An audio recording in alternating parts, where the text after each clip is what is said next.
আবেগপ্রবণ ক্রিকেটার ভালো কোচ হতে পারেন না, এমন কঠিন মন্তব্য করে আবারও ভারত হেড কোচ গৌতম গম্ভীরকে কাঠগড়ায় দাঁড়া করিয়ে দিলেন এবি ডিভিলিয়ার্স। সাউথ আফ্রিকার বিপক্ষে টেস্টে হোয়াইট ওয়াশের কারণ গম্ভীর হতে পারেন। সাবেক ভারতীয় ক্রিকেটার অশ্বিনের ইউটিউব চ্যানেলে এসে এই কথা বলেছেন এবিডি।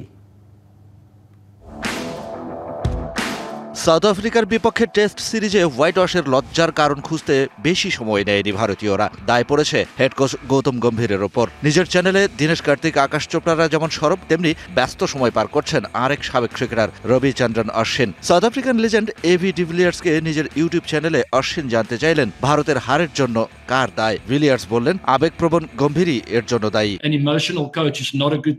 কোচ হিসেবে গম্ভীর কেমন সেটা জানি না, তবে খেলোয়াড় হিসেবে তাকে আমি অনেক আবেগপ্রবণ দেখেছি। ড্রেসিং রুমেও যদি এই মেজাজ ধরে রাখে তাহলে সেটা ভালো ফল বয়ে আনবে না, কেননা পর্দার আড়ালে সে দলকে কিভাবে নেতৃত্ব দেয় সেটা আমরা কেউই জানি না।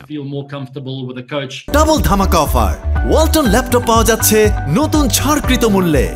নিজ দেশে অজেয় ভারতকে টেনে মাটিতে নামিয়েছে সাউথ আফ্রিকা। টেস্ট সিরিজে 2-0 হোয়াইট ওয়াশের পর শুভমান গিলদের হেড কোচ গৌতম গম্ভীরের দল নিয়ে পরিকল্পনা থেকে শুরু করে একাদশ নির্বাচন, সব মিলিয়ে সমালোচনার অজস্র তীর ছুটে আসছে চারপাশ থেকে। সামাজিক মাধ্যম থেকে শুরু করে দেশটির গণমাধ্যম গম্ভীরকে করা হচ্ছে তুলোধুলো। ম্যাচ শেষে ভারতীয় কোচের বক্তব্য নিয়ে স্পোর্টস শোগুলোতে এখনো হাসাহাসি করতে দেখা যায় ভারতীয় ক্রিকেট ভক্তদের।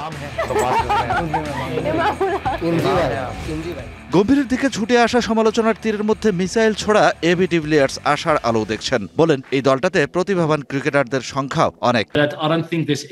সাউথ আফ্রিকার বিপক্ষে ঘরের মাঠে সিরিজ হার নিঃসন্দেহে ভারতের জন্য বড় ধাক্কা, তবে এত উদ্বিগ্ন হওয়ার কিছু নেই। ভারতের হাতে বেশ কিছু প্রতিভাবান ক্রিকেটার আছে যারা ভালো করবে বলে বিশ্বাস করি।